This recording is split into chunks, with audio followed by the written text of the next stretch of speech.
भारतीय मनीषा के अनंत काल से जीवन की नित्यता और अमृत में विश्वास किया है। अर्थ और काम शरीर के साथ मरण धर्मी हैं। जीवन के शाश्वत प्रश्नों का उत्तर भोगवादी नियम और सिद्धांत नहीं दे सकते। ऐसे ही प्रश्नों, जिज्ञासाओं और अपेक्षाओं का उत्तर देने और समाज में व्याप्त विसंगतियों का समाधान करने में समर्थ जिस व्यक्ति का उदय हुआ वह थे आचार्य चाणक्य, जो एक व्यक्ति में ही अनेक व्यक्तियों का प्रतिरूप थे। उन्होंने मूल्यों के महत्व को समझा और जीवन एवं जगत के रहस्यों को जाना, देश के भविष्य को पढ़ लिया और उसकी संस्कृत जीवन चेतना, धर्म एवं दर्शन के अक्षरों को भली भांत बाँच लिया था। ऐसे थे हमारे महान आचार्य चाणक्य, जिन्होंने इन्हीं संदर्भों में अपने चाणक्य नीति में श्रेष्ठ पुरुष की परिभाषा बताई है। आइए चाणक्य नीति के अनुसार हम जानने की कोशिश करते हैं कि श्रेष्ठ पुरुष कौन है। श्रेष्ठ पुरुषों के संदर्भ में महान आचार्य चाणक्य कहते हैं कि महान पुरुष परोपकारी होते हैं।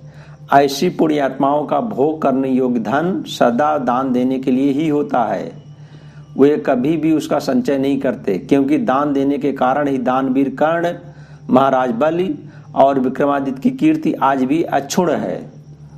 दान और भोग से रहित मधुमक्खियां चिरकाल से संचित किए हुए मधु के नष्ट हो जाने का पश्चाताप करती हैं।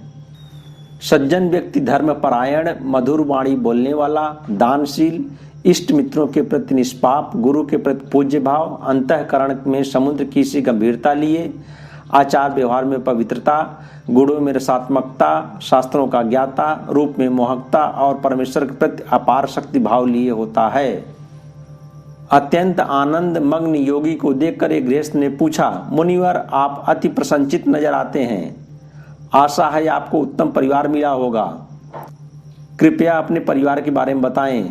योगी ने जवाब दिया, मेरे जीवन की हर गतिविधि सत्यता पर आधारित है। सत्य मेरी माँ के तुल्य है, यथार्थ ज्ञान पालक पोषक के रूप में मेरा पिता है, धर्म मेरा भाई है, प्राणी मात्र में दया करने की प्रवृत्ति मेरी बहन है, शांति मेरी पत्नी है और क्षमा सहनशीलता मेरा पुत्र है।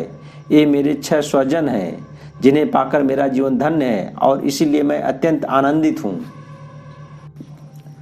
एक समय के भोजन से तुष्ट रहकर अध्ययन, अध्यापन आदि 6 कार्यों में तत्पर रहने वाला और ऋतुकाल में स्त्री के साथ सहवास करने वाला जो हो उसे द्विज कहते हैं। यह वसुंधरा उन महान विभूतियों पर टिकी है जो अपने परिजनों के प्रति सज्जनता, दूसरों के प्रति दया, दुर्जनों के प्रति उनके जैसा ही व्यवहार, सज्जनों के प्रति प्रेम, दुष्टों के प्रति हेकड़पना, विद्वानों के प्रति सहजता, शत्रुओं के प्रति वीरता, अपने से बड़ों के विषय में सहनशीलता तथा स्त्रियों के प्रति विश्वास, इन कलाओं में प्रवीण होते हैं। श्रेष्ठ पुरुष जैसा आचरण करता है, संसार के साधारण मनुष्य वैसा ही व्यवहार करते हैं। जिस बात को महापुरुष प्रमाण आदेश मानकर चलता है, संसार उसी आदेश का अनुकरण करता है।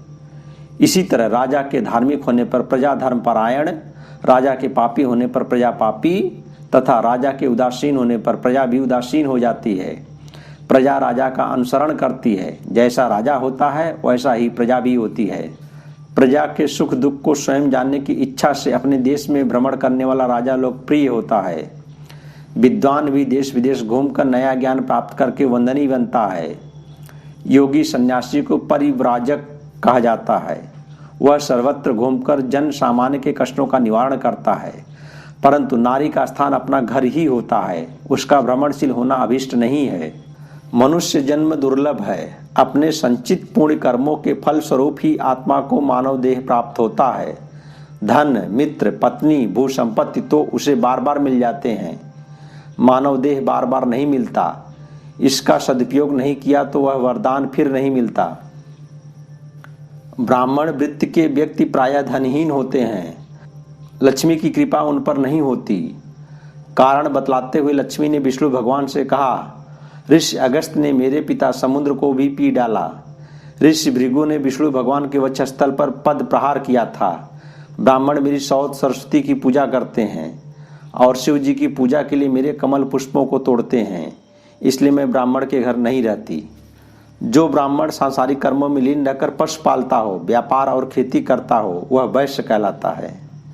जो ब्राह्मण लाख आदि पदार्थ, तेल, नीम, कुमकुम, मधु, घी, मदिरा और मांस इन पदार्थों को बेचने वाला हो उसे शूद्र कहते हैं।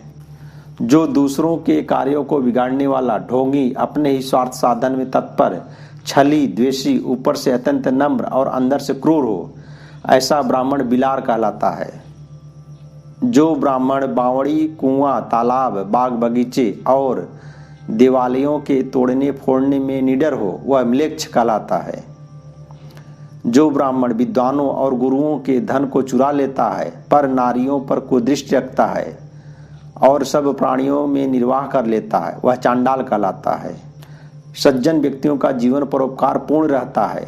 परोपकार एक महान गुण है। परोपकारी को दुख आपत्तियों का सामना नहीं करना पड़ता। संपत्ति पग पग पर उनके चरण चूमती है। परोपकारहीन जीवन को धिक्कार है। समय की कोई सीमा नहीं होती। पृथ्वी अनंत है। विद्वान के आदर की भी कोई सीमा नहीं होती। उसका आदर तो कहीं न कहीं होता ही है। किसी अभिमानी या मदांध के दरवाजे से अपमानित विद्वान का वहां नहीं तो किसी दूसरे अन्य स्थान पर आदर हो जाता है। अपमान विद्वान का नहीं, अपमान तो अपमानित करने वाले का होता है। ठीक उसी तरह जिस प्रकार मदांध बुद्धि वाला मदमस्त हाथी मद की कामना से आए भौरे को अपने कान फड़फड़ाकर भगा देता है, इससे उसी के गंड स्थलों की शोभा नष्ट हुई। भौरे तो पुनः कमल वन में जाकर विचरण करने लगते हैं।